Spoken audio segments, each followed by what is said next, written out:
अस्सलाम वालेकुम, आपका दोस्त नदीम खिलजी फिर हाज़िर हुआ एक नए व्लॉग के साथ। दोस्तों ये जो हमारा जो व्लॉग है बहुत ही एक हॉट किस्म का है, बड़ा सख्त है, बड़ा सेंसिटिव किस्म का है।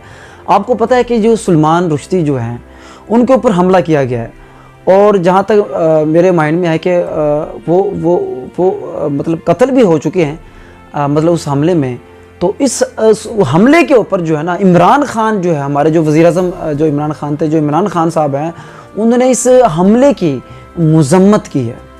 ये 24 न्यूज़ के ऊपर ये चला था तो वहाँ मैंने देखा कि इमरान खान ने जो है ना इस वाक़े की मज़म्मत की है और कहा कि इस हमले का कोई जवाज़ नहीं बनता।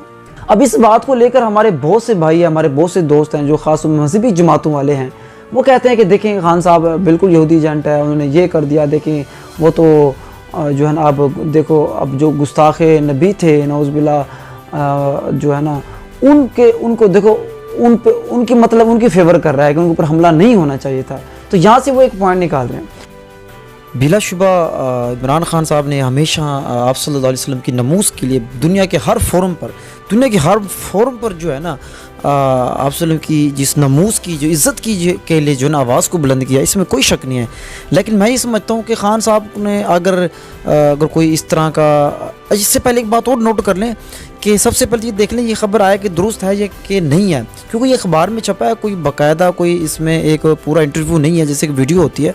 ये सिर्फ जस्ट एक क्या है, एक अखबार में छपा है। और आपको पता है जो हमारे जो दूसरों के जो वेस्ट के जो उनके जो अखबार होते हैं वो हमेशा ख़िलाफ़ ही लिखते हैं, वो ऐसा पॉइंट निकालते हैं जो कि कंट्रोवर्शियल बने। बहरहाल अगर खान साहब ने उसकी मज़म्मत अगर की हमले की, तो मैं ये समझता हूँ मज़म्मत नहीं करनी चाहिए थी। जैसे वो रूस और यूक्रेन के मामले में खामोश थे, बिल्कुल उनको चाहिए था कि यहाँ भी खामोशी इख्तियार करें ताकि ऐसी कंट्रोवर्सी ना बने। तो पहला पॉइंट तो ये है कि पता नहीं आया कि वो दुरुस्त है कि नहीं है, ये अखबार में जो बात है। और दूसरा पॉइंट ये कि उनको बिल्कुल नहीं चाहिए था कि उसकी मज़म्मत करें, अगर की भी है तो मेरे ख्याल वो भी नहीं करनी चाहिए थी। शायद उनके माइंड में ये भी होगा कि उसको सज़ा तो मिलनी चाहिए थी, लेकिन उसको जो है ना इस तरीके से सज़ा नहीं मिलनी चाहिए थी, कानूनी तरीके से मिलनी चाहिए थी। खैर ये एक अलग बहस है, एक अलग मामला है। लेकिन ये बात कन्फर्म है कि ख़ान साहब जो है ना यहाँ अगर उन्होंने मज़म्मत की है तो एक गलत एक पत्ता खेल गए। ऐसा नहीं खेलना चाहिए था उनको, क्योंकि आपको पता है जो ख़ान साहब के जो मुखालफिन हैं वो तो ढूंढ रहे हैं कि ख़ान साहब की ऐसी कोई गलती मिल जाए और फिर उसको ऐसा रगड़ा लगाएं, ऐसा रंदा फेरें कि उसको यहूदी एजेंट भी कह दें और गुस्ताख़ रसूल भी कह दें, फ़लाँ कह दें, ये कह दें, वो कह दें। तो मैं समझता हूँ खान साहब को फूंक फूंक के कदम रखना चाहिए। और ये तो मामला ही ऐसा संगीन है क्योंकि यहाँ तो हर मुसलमान जो है आप वसल्लम की नामूस के ऊपर जो है ना जान देने के लिए कुर्बान है।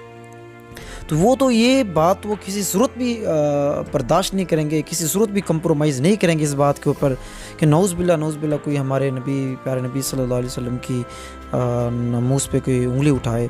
और बिलाशुबा खान साहब भी नहीं करते, इसमें कोई शक नहीं है। लेकिन हमने देखना चाहिए ये मामला क्या है, अभी इसकी वजाहती बयान आना चाहिए, क्योंकि ये अंग्रेज़ों का, उन लोगों का जो है ना दुश्मनों का अखबार है, वो कुछ भी ऐसा लगाते हैं कि जिससे जो है ना एक कंट्रोवर्सी जो है ना फैले और बदनाम किया जाए ताकि मुल्क के अंदर अफरा तफरी हो, बदअमनी हो। बहरहाल ये मेरा पॉइंट ऑफ व्यू था, आप इसे एग्री भी कर सकते हैं, डिसएग्री भी कर सकते हैं। बाकी इंशाल्लाह फिर मिलती हैं अगली वीडियो में।